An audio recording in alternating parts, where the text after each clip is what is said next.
Okay. Well, Minister, I'm glad the government is not opposing our bill on ventilation and the need for clean air in workplaces.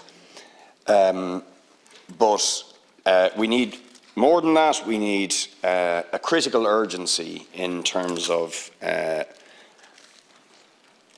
taking on this issue and legislating for the proper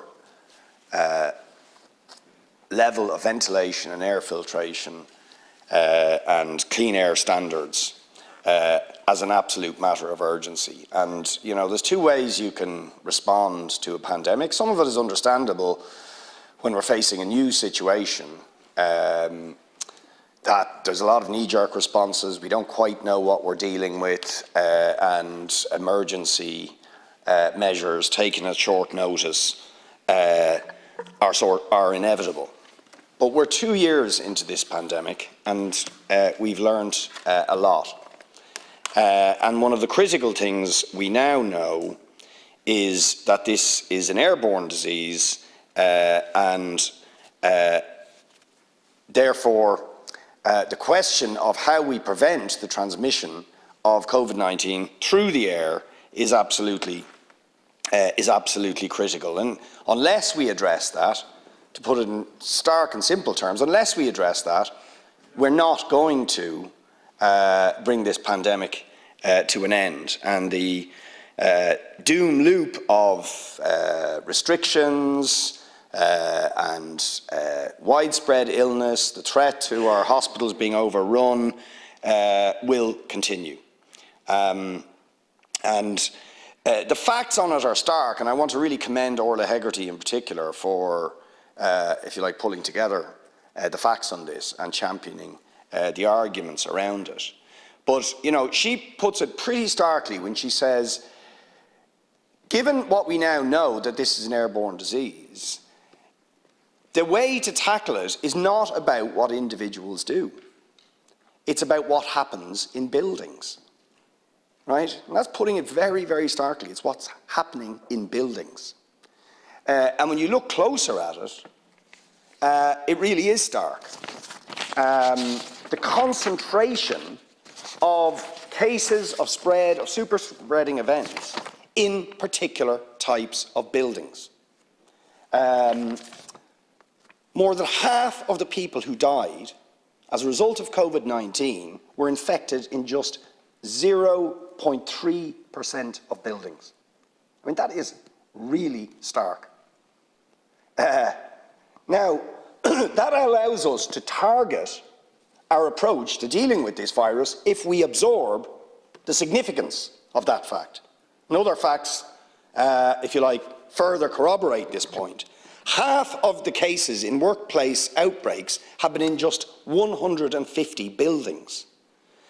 Infection in overcrowded private homes is twice the rate of uncrowded homes.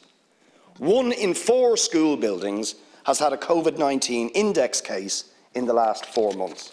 And of course that absolutely nails the ridiculous lie that the government persisted with, as Deputy Smith and others have said, that schools weren't a vector for COVID transmission.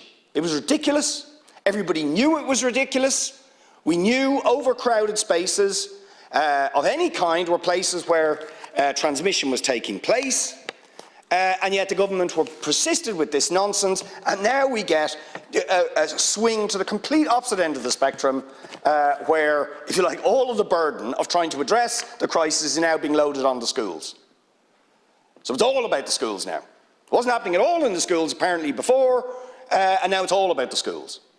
And at a moment's notice, and of course I support the idea that children should wear masks. I do not think it is very sensible, however, to talk about excluding kids from school. If they're distressed by that, they haven't been fully convinced, they don't fully understand, or that they're caught between parents and schools where parents might be resistant or whatever, right? So talk of exclusion of kids from school, I really would drop that one and unloading it on teachers.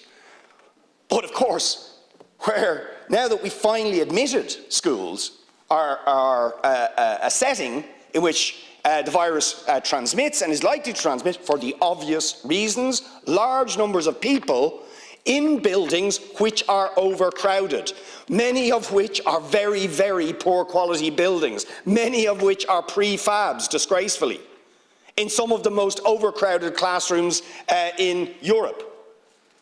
Okay, so is it a surprise that disease that is airborne is likely to transmit in those kind of environments? Of course it isn't. And in other similar environments, as we've learned, often in the face of government denial for long periods of time. I mean, Deputy Smith has just given me some facts she got from Orla Hegarty last night that further underline it. Currently, meat plants outbreak with 240 cases of infection as we speak. There's a meat plant outbreak, as there has been all throughout this. Closed, overcrowded environment, poor ventilation. Currently 52 nursing home outbreaks, one home has 64 infections. 53 children hospitalised in the last 2 weeks, more than doubled in 1 month. Total cases in children 20 times what they were last year. Okay? So it's all happening in certain types of buildings which are overcrowded and have poor ventilation, no air filtration, and so on. Orla Hegarty points out, in 1918, in the Spanish flu, Chicago suppressed the pandemic by making ventilation a condition of trading in workplaces. Right? In that terrible pandemic that claimed 30 million lives globally. That's how they dealt with it. And Deputy Murphy's analogy is absolutely right. You know, about water, understanding how having clean water and addressing the lack of clean water was absolutely critical to wiping out certain types of disease. Or even here in Ireland, TB was addressed by the regulation to some degree of overcrowding in housing, where in overcrowded housing conditions, TB was rampant. In other words, among the poor, in overcrowded, poor quality housing. Is it starting to penetrate with the government what needs to be done? Right? And how urgent it is to do it, and that we have the science to address it. Because, you know, it's not just about what the health professionals say. If it's in certain types of buildings with poor ventilation and air filtration and so on, we need to listen to the people who know about buildings, right? And how can you actually manage the transmission of air within buildings? And there are people who know this. People like architects, people like Orla Hegarty, and people who've developed air filtration systems which can actually filter the molecules which carry COVID-19.